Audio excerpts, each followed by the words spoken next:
সরকারি প্রতিষ্ঠান আছে যেখানে ফর্ম ফিল আপ করতে গেলে শিল্পীদের অপশনটা থাকে না, তাদের জন্য একটা রাষ্ট্রীয় স্বীকৃতি হয়। ঈদের দিনের মতো আমাদের যখন নির্বাচন হয় তখন আমরা ঈদের মতো খুশি থাকি, আর এইবারের তো নির্বাচন আরো ডাবল। প্রশ্ন করেন কেন? কেন? আমার 5টা বন্ধু আছে, আমাদের একটা গ্রুপ আছে ফুল ডেটে, এই পাঁচজন বন্ধুর যে গ্রুপ ফুল ডেডি, সেই ফুল ডেডির 2জন মানুষ নির্বাচন করতেছে। একজন হলো আব্দুল্লাহ রানা সভাপতি, আরেকজন হলো জুলফিকার চঞ্চল কার্যনির্বাহী সদস্য। তাহলে বুঝতে পারতেছেন আমার আনন্দ কত বেশি। 5 বন্ধুর ভিতরে 2 বন্ধু নির্বাচন করতেছে, আমি অনেক আনন্দিত। অবশ্যই চাই, আরো অনেকেরটাই চাই, কিন্তু যেহেতু বন্ধুরা দাঁড়াইছে, বন্ধুরা যেন জয় হয় এটা তো অবশ্যই চাইবো। আমাদের সভাপতি পদপ্রার্থী আব্দুল্লাহ রানা, ওনার কিছু ইশতেহার আছে, এর ভিতরে সবচেয়ে আমরা যেটার জন্য সবচেয়ে বেশি এক্সাইটেড সেটা হলো যে আপনারা জানেন যে আমরা যারা নাটকে অভিনয় করি আমাদের টাইমিং এর কোনো ঠিক ঠিকানা নাই। তবে আমাদের প্রার্থী আব্দুল্লাহ রানা এবার 12 ঘন্টা টাইম নির্ধারণ করবে যদি উনি ক্ষমতায় যায়, যে এই অ্যাক্টরিটির সদস্য যারা আছে তারা যেন 12 ঘন্টা কাজ করবে। মানে ওই যে সকালে গেলাম তারপরের দিন বাসায় ফিরলাম, ওইটা যেন না হয় সেই চেষ্টাটা উনি করবে। এবং শিল্পীদের যেমন কোনো রাষ্ট্রীয় মর্যাদা নাই, যেমন অনেকে জিজ্ঞেস করে না যে ভাই আপনি কি করেন, ভাই আমি তো অভিনয় করি। আরে অভিনয় করেন তো বুঝলাম, আর কি করেন? আর অভিনয় যে একটা পেশা হইতে পারে এই পেশার স্বীকৃতি নাই। তো আমাদের প্রার্থী আব্দুল্লাহ রানা চেষ্টা করবে এই অভিনয় শিল্পী যারা তাদেরকে একটা রাষ্ট্রীয় স্বীকৃতি আনতে। এই যে আপনারা নির্দিষ্ট সময় বেঁধে দিচ্ছেন, কয়টা পর্যন্ত শুটিং হবে? এটা শুটিং কয়টা পর্যন্ত হবে সেটা মূল বিষয় না। মূল বিষয় হলো যে আমরা যেহেতু মানে অভিনয় শ্রমিক, আমাদেরকে 12 ঘন্টা কাজ করাবে তারা।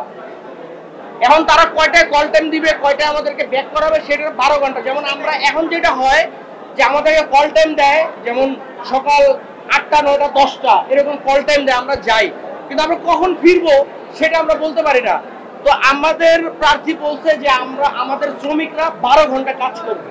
বিগত কমিটি এই পর্যন্ত আমাদের যেই কয়বার ইলেকশন হয়েছে, এই লাস্ট কমিটি 2 টার্ম ছিল, একটা 6 বছর ছিল, ওনারাই সবচেয়ে বেশি কাজ করছে বলে আমি মনে করি। এবং ওনারা যে আরেকটা বড় কাজ করছে সেটা হলো একটা বড় ফান্ড তৈরি করছে তারা, 1 নম্বর। 2 নম্বরে আমাদের জন্য সরকারের কাছ থেকে তারা একটা জমি নিয়ে আসছে। এই ব্যাপারে কি ভূমিকা রাখবে জানি না, তবে আমাদের প্রার্থীর একটা আছে, ইশতেহার আছে, সেটা হলো যে 65 বছর বয়সের উপরে যে সমস্ত অভিনেতা অভিনেত্রীরা আছেন তাদের চাঁদা দিতে হবে না, 1 নম্বর। 2 নম্বরে একটা ডিজিটাল ডিকশনারি তৈরি করা হবে ওয়েবসাইটের মাধ্যমে। বাংলাদেশের যত অভিনয় শিল্পীরা আছেন সব শিল্পীদের ইনফরমেশন এই জায়গার ভিতরে থাকবে। আর আরেকটা জিনিস সেটা হলো অভিনেতা অভিনেত্রী এদের ভিতরে অনেকটা বৈষম্যর একটু ব্যাপার দেখা যায় বিভিন্ন সময়। তো আমাদের প্রার্থী বলতে যে সেই বৈষম্যটা কমায় আনার চেষ্টা করবে। এই যে সমস্যার কথা আপনি বললেন, এটা তো অভিনয় শিল্পীরা করতে পারবে না, এটা করতে হবে ডিরেক্টর আর প্রডিউসারদের। কারণ এই সেক্টরটা হলো প্রডিউসার ডিরেক্টরদের। যেমন এই মশার যে ব্যাপারটা বললেন, আরো যে প্রবলেমের কথা বলেন, এগুলো তো শিল্পীদের না, আপনাদের অধিকার। আমরা শুধু ওনাদেরকে বলতে পারি, কিন্তু আমরা তো সবসময় বলি, কিন্তু ওনারা এগুলার দিকে খুব একটা করে না। তবে আমরা আমাদের আব্দুল্লাহ রানা সভাপতি যদি হয়, আমরা এই ব্যাপারটা নিয়ে কথা বলবো ইনশাল্লাহ। ইনশাল্লাহ আমাদের যেহেতু এটা একটা অরাজনৈতিক প্রতিষ্ঠান, আমরা সবসময় চেষ্টা করি যেই থাকুক আমরা সবাইকে সহযোগিতা করি। নির্বাচনের প্রচারণা চালাবো। আজকে তো ইলেকশন হচ্ছে, তো যাই হোক, এখন আর প্রচারণার কিছুই নাই। আমার বন্ধু আব্দুল্লাহ রানা আর জুলফিকার চঞ্চল এবার নির্বাচনে দাঁড়াইছে। এই মুহূর্তে যারা শুনছেন তারা তাদের জন্য দোয়া করবেন, তারা যেন সবসময় ভালো থাকে, সুস্থ থাকে। আর আমাদের অ্যাক্টর ইকুইটির যত সদস্য আছে সবার জন্য দোয়া করবেন। আচ্ছা, আমাদের সভাপতি সাহেব যদি এইবার নির্বাচিত হয়, তাহলে রাষ্ট্রীয়ভাবে আমরা শিল্পীদের, শুধু আমাদের টেলিভিশন শিল্পী না, বাংলাদেশের সমগ্র শিল্পী সমাজ, তাদের জন্য একটা রাষ্ট্রীয় স্বীকৃতি হয়। যেমন পাসপোর্ট অফিসে গেলে যেন অপশনে শিল্পী অপশনটা থাকে।